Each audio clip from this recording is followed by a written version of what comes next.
Kapag nga talaga nasa ibang bansa ka, halos lahat ng magiging cravings mo ay yung pagkaing Pinoy. So ngayong araw, nag-crave ako bigla ng palabok love. Sakto, pagkalabas ko ng bahay, may mga bunga na yung tanim nilang kalamansi dito. At natsyempohan din na hindi ko pa nga nailuto yung minced beef na nakuha ko pa last week sa free pantry. Kaya pagkapasok ko ng kusina, niready ko na lahat ng mga pinamili ko kanina para sa gagamitin ko dito sa palabok. Bumili lang ako ng kalahating kilong pansit palabok, tapos pati na rin yung gravy mix palabok. Bumili na rin ako ng 2 pack. Feeling ko kasi mas makakatipid ako kapag ito na yung bibilhin ko kaysa sa tingi-tingi. Dito kasi kapag bumili ka ng cornstarch, sobrang dami. Wala yung tingi-tingi na hindi kagaya sa Pinas na merong tig 10 pesos. So pati yung annatto powder at saka shrimp cubes is hiwalay pa yon. Pero kapag gagamit ako ng powder, halos nandito na lahat. Magdadagdag na lang tayo ng konting pampalasa kagaya ng paminta at patis. Ito na nga yung beef na nakuha ko sa free pantry. Nag-iba na nga yung kulay dyan. Mukha na ngang pork yan kasi naibabad ko siya sa tubig.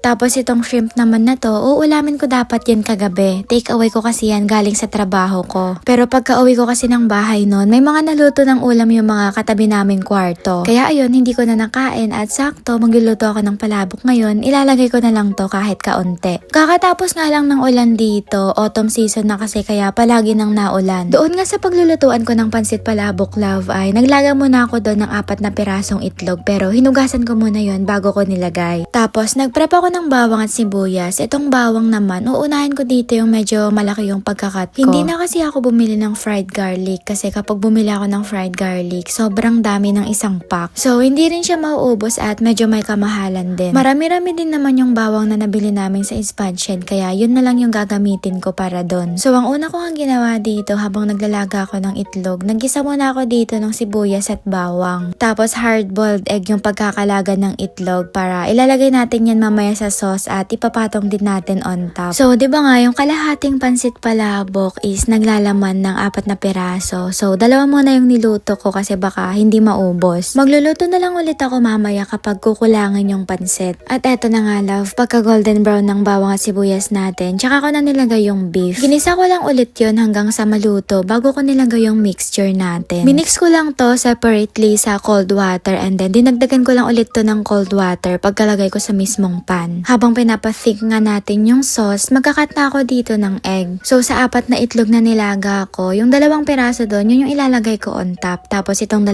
piraso naman, ilalagay ko pa rin to dito sa sauce. Lalagyan ko rin to ng sobrang daming chicharon para masarap talaga. Hindi ko sure kung masasabi pa bang palabok to kasi hindi ground pork yung nilagay ko, kundi beef. May mga kasama din kasi kami dito sa bahay na hindi ko makain ng pork kaya para makakain lahat, ginawa ko na lang beef. Pero ang totoo talaga love, hindi talaga ako nakabili ng ground pork kaya yung nakuha ko na lang sa free pantry na ground beef yung nilagay ko. So pagkaluto ka ng sauce natin, nag-start na rin ako dito mag-plating. Inuna ko lang inilagay yung pansit and then tsaka ko na pinatong tong sauce. Hindi ko na pinag-mix lahat kasi for sure mapapanis to kaagad kapag hindi naubos. Kaya naman sa mga kakain, sila na lang bahala mag-mix ng palabok sauce at sila na rin bahala maglagay ng toppings. Pipitasan na rin natin tong tanim ni Ate Jill na onion leaves kasi hindi pa malalaki yung tanim natin. Kumuha lang ako dito ng 3 piraso at naglakad naman ako dito papalabas ng bahay para makapitas naman ng kalamansi. Sa kalamansi naman halos hindi pa ganun kalakihan lahat kaya 4 lang muna yung pinitas ko. Pagkatapos nun, nilagay ko lang lahat to on top sa palabok and then dudurugan ko ulit to ng chicharon. Nilagyan ko na nga rin pala to ng fried garlic na pinrito natin kanina. Tapos nung naluto na nga lahat, nilagay ko lang to sa table para makakain lahat ng mga kasama ko dito sa bahay. Bakit ano ba dapat gagawin mo sa radish ate?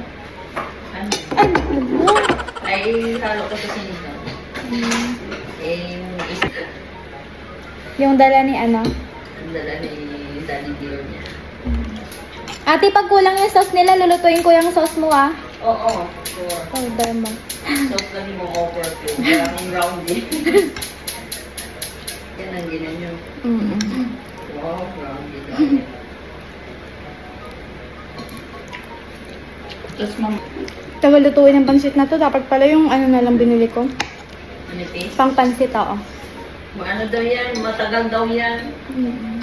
Hindi din makuha-kuha nung nagagawa man ng ganyan yung ano ko, yung ang kasama ko sa work ba, tapos nagdadala siya. Naiinis siya kasi hindi din makuha-kuha yung ano ba, timing ng pagluto niya.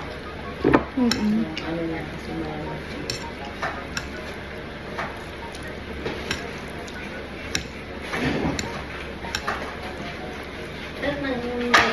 parang nagkukunik yung kwarto natin sa kwarto niya. Iniisip ko na, lulutuin na. Nauunahan niyo ako ah. Isusunod namin Ate Lomi, kaso ano? Parang hirap naman. Yung Lomi, Batangas. Batangas.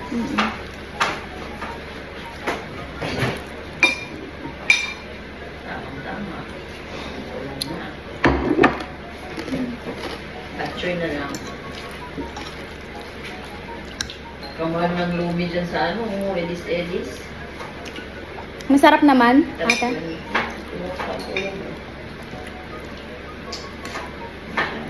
Ayaw ko nung kamuna. Ate, what if kumain ka muna? Hindi ako makasulog pag wala yung So sana naman natakam ko kayo. Hanggang dito na lang love. Kita-kits to my next vlog.